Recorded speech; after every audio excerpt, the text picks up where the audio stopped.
with that, seeking growth, but not seeking growth for its own sake. I think where India has gone rather badly wrong, though they're trying to rectify it in many ways, against often strong political opposition, is to use the resources to produce a better life for most people. I think what is a real shame in India is having a higher incidence of undernourished children than almost any other country in the world, and that is a real shame. Now the government has introduced now a food subsidy scheme, which should help. They had introduced earlier an employment supplementation scheme, which should help. But these things all carry a huge budget. And a lot of people who have no difficulty in expenditure in all kinds of ways get very upset whenever these things come in and they regard there to be a kind of fiscal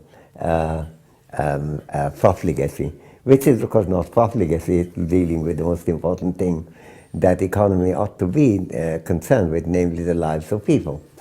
So I think India needs a dual approach. On one side, doing what it can to keep the growth rate high and indeed make it higher if possible. At the same time, either directly, which is to some extent possible, making it more inclusive, that incomes of even the poorest people go up, but on top of that, using public revenue, which would come anyway, even if it's not an inclusive growth, to use it to expand the educational availability, which is a neglect in India. Still there's a huge number of illiterates, and the quality of education in India is still very low. And you can deal with that by putting more resources into education, putting more resources into healthcare. India has gone in the direction of trying to rely on private healthcare very early. It's one thing like a state of Kerala, where everyone's medical care was covered by the state. But as the state become richer, they have gone more and more, as people in Europe often do, to have private healthcare to supplement it. So much so that slightly more than 50% now seems to come from private care. But that's success. It depends on a solid state-supported healthcare for all, and then you can afford. But a whole lot of states in India, in UP, Rajasthan, Madhya Pradesh, Bihar, and so on, where the state provision of education of healthcare is very low, and poor peasants and other poor sections of the population are in the hands of often quacks, but even when they're reasonable doctors, they're often quite exploitative. The combination of quackery and crookery could be a real disaster, and I think all those need to be addressed, and using the resources generated by economic growth is a pretty good way of thinking about it. Of course, acting as a devil's advocate for a moment, clearly that focuses rather on the inputs. And your reference to quacks brings out it's the outputs that matter, the outcomes that matter. That's true. And I wonder whether we're focusing too much on measuring the inputs and not enough on measuring the outputs. I think it's very important to make a distinction between the two. But there are 2 points there, actually 3 points there. One is that for some of the output expansion, you do need the input. You have to have the schools, and you have to have the teachers, you have to have the doctors. The Indian government has just declared that drugs are going to be free, but you need doctors to prescribe the right kind of drug. India is sometimes overdrugged with antibiotics, this, that, another, which you can pick up anywhere. On the other hand, you need careful medical attention. That does require input. Secondly, by planning the inputs well, you can look after the quality a lot more.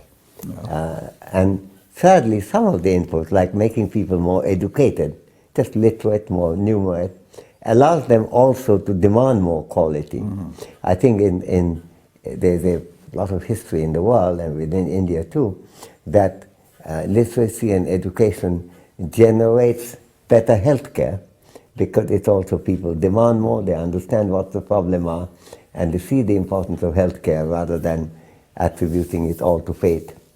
So I think it's The distinction is important, but that shouldn't lead to the neglect of the enhancement of inputs that we do need in education and healthcare.